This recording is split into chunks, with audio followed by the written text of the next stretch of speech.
Que Dios los bendiga, hermanos. Es para mí un gusto poder saludarles. Hoy quiero compartir contigo esta palabra porque quiero que reflexionemos un poco en esto que vamos a escuchar a continuación. La Biblia, amados hermanos, se va a escuchar tal vez algo grotesco lo que te voy a mencionar a continuación, pero realmente la Biblia puede decir lo que uno quiere que ella diga.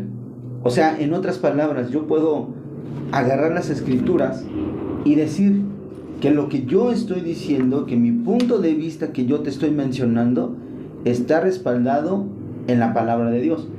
O sea, es por eso que te estoy diciendo que muchas veces consideramos que la Biblia puede decir lo que nosotros queramos que ella diga. Hay dos formas de interpretar las escrituras.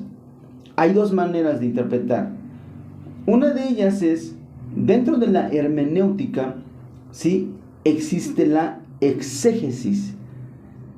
La palabra exégesis, amados hermanos, significa sacar hacia afuera, extraer hacia afuera.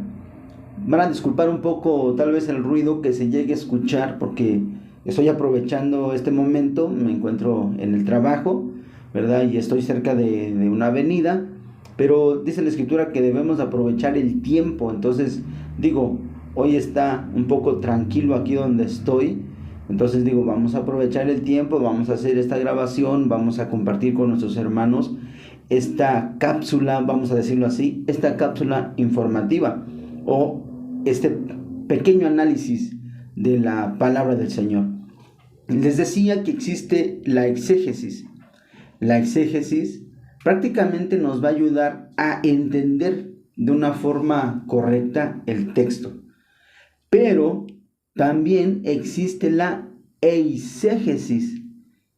¿Qué quiere decir la eisegesis? Bueno, la eisegesis es la interpretación que yo quiero darle a las escrituras. La exégesis es objetiva, es lo que dice el texto, es lo que dice realmente el capítulo, la carta, el libro del profeta. Y vamos a decirlo así, o sea, en otras palabras, es el anuncio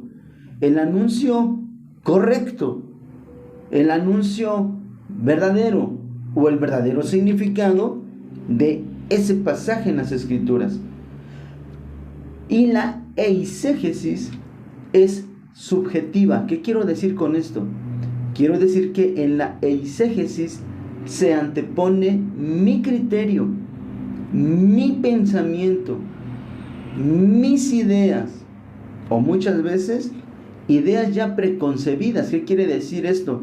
Que yo ya traigo una enseñanza por parte de mi pastor, por parte de mi concilio, ¿sí?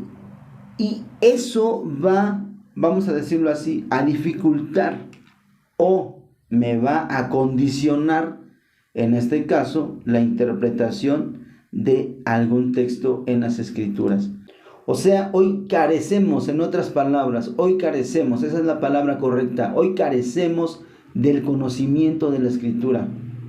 Hoy a todo le decimos amén, sin saber, sin conocer, sin analizar, amados hermanos, lo que dice este libro. O sea, si realmente es verdad lo que me están enseñando, si realmente es cierto lo que me están diciendo.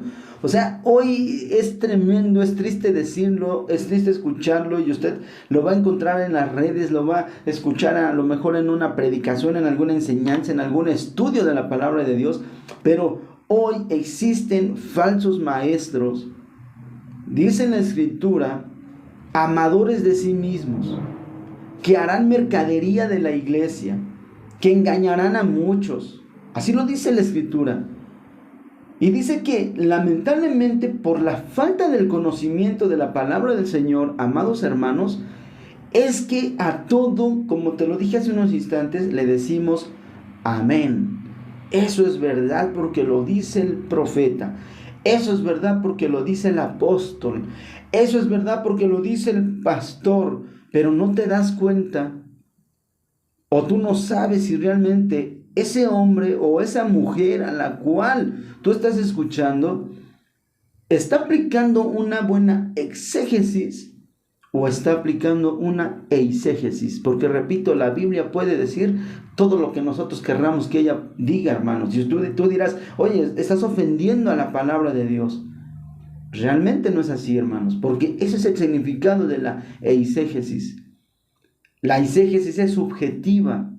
La eisegesis es anteponer mi criterio, repito, es anteponer mi idea y no es considerar verdaderamente el significado del texto. Y te voy a poner un ejemplo. Muchas veces hemos escuchado en uno de los salmos y en muchas ministraciones, muchas enseñanzas, ¿sí? Dentro de nuestras congregaciones o en algún evento especial, hemos escuchado hablar o mencionar ese texto, o muchas veces nosotros mismos lo hemos leído, el texto que dice, deleítate a sí mismo en el Señor y Él te concederá las peticiones de tu corazón. ¿Tú sabías que ese texto deleite, o sea, esa palabra deleite proviene de un vocablo hebreo que nada tiene que ver con la felicidad, con la danza, con la alegría? O sea, escucha lo que estamos mencionando en esta hora. O sea, esa palabra deleite, lo que para nosotros en el español significa alegría, felicidad, gozo, realmente en el texto hebreo tiene otro significado. ¿Qué es lo que significa realmente la palabra deleite? La palabra deleite significa ser maleable, o sea, ser moldeable, dejarme manejar, dejarme mover. Y cuando la Escritura dice, deleítate en el Señor, está diciendo, déjate moldear por el Señor, déjate mover por el Señor, y Él te concederá las peticiones de tu corazón. Eso es hacer una exégesis del texto, o sea, sacar el verdadero significado del texto. Ahora, si yo quiero aplicar una eisegesis respecto a este texto, entonces yo voy a decir, oh hermano, levanta tus manos, alaba a Dios, danza delante del Señor, cosas de ese tipo. ¿Pero por qué? Porque yo lo estoy considerando desde mi perspectiva. Y lamentablemente escuchamos testimonios, ¿sí? O vemos que la gente vive frustrada porque dicen, yo vengo a la iglesia, me gozo, busco a Dios, alabo, danzo, pero mi necesidad sigue estando allí. ¿Por qué razón mi necesidad no ha cambiado? ¿Por qué razón Dios no me ha contestado? Fácil. Es que no se trata de danzar, de venir y de gritar y de saltar. La palabra deleite significa ser maleable. O sea, ¿de qué te sirve danzar, gritar, correr? Y no estoy diciendo que sea malo, ojo. No estoy diciendo que no lo hagas. Hazlo, hermano, gózate en la presencia de Dios. A mí me gusta danzar en el Señor. A mí me gusta alabar al Señor con libertad. Yo lo hago en la congregación, yo lo hago en la casa. Es más, hay veces que estoy haciendo algún quehacer en la casa y tengo unas alabanzas y me estoy gozando allí. Pero el verdadero significado de la palabra deleite es ser maleable, ser moldeable, ser manejable por Dios. ¿Y qué es lo que dice Dios? Por ejemplo, ¿sabes qué? Cambia tu actitud. ¿Sabes qué? No hagas esto que estás haciendo porque no es correcto. Entonces, cuando tú escuchas esa voz y la consideras, entonces tú dices, Señor, es verdad, tengo que cambiar mi forma de ser. Y es allí donde Dios empieza a enviar la bendición a tu vida. Entonces, repito, hermanos, no debes de creerte todo lo que te digan de la Biblia. Tienes que analizar. En el libro de los Hechos, en el capítulo 17, nos habla la escritura de una iglesia llamada, más bien de una región, no de una iglesia, de una región llamada Berea. Dice que estos hombres recibieron la palabra con solicitud, la palabra que les llevó el apóstol Pablo, pero curiosamente, amados hermanos, dice la Biblia, sí, dice el relato, dice el escritor del libro de los Hechos, que estos judíos iban a las escrituras. A las escrituras. ¿Cuáles escrituras? Pues el Antiguo Testamento, porque el Nuevo Testamento aún no existía en ese entonces. Pero dice en la Escritura que ellos iban a las Escrituras, valga la redundancia, para ver si las cosas que Pablo les estaba enseñando eran así. En el libro de San Juan, en el capítulo 5, en el versículo 39, el Señor Jesucristo nos dice: escudriñad las Escrituras. Y la palabra escudriñar quiere decir que debemos de tener, amados hermanos, un tiempo de dedicación y de estudio de la palabra de Dios. Una cosa es leer la palabra de Dios. Yo leo la palabra de Dios. Yo puedo leer un capítulo, un versículo de la Biblia. Pero otra cosa es estudiar la palabra de Dios. Analizar la palabra de Dios, ¿verdad? También en 2 de Pedro, en el capítulo 3, versículo 16-17, nos dice el apóstol Pedro que hay muchas personas que tuercen las Escrituras, que tuercen la palabra del Señor. Entonces es una responsabilidad de cada creyente, de cada cristiano, ¿sí?, de cada hijo de Dios, analizar lo que nos están enseñando, analizar lo que estamos escuchando a través de predicaciones. Debemos de escudriñar, debemos de saber escuchar y debemos de pedirle ese discernimiento a ese paracleto divino que es el Espíritu Santo, para que nos guíe, para que abra nuestra mente, nuestros oídos espirituales y sobre todo nos dé ese discernimiento de poder entender si lo que me están diciendo es verdad o no es verdad.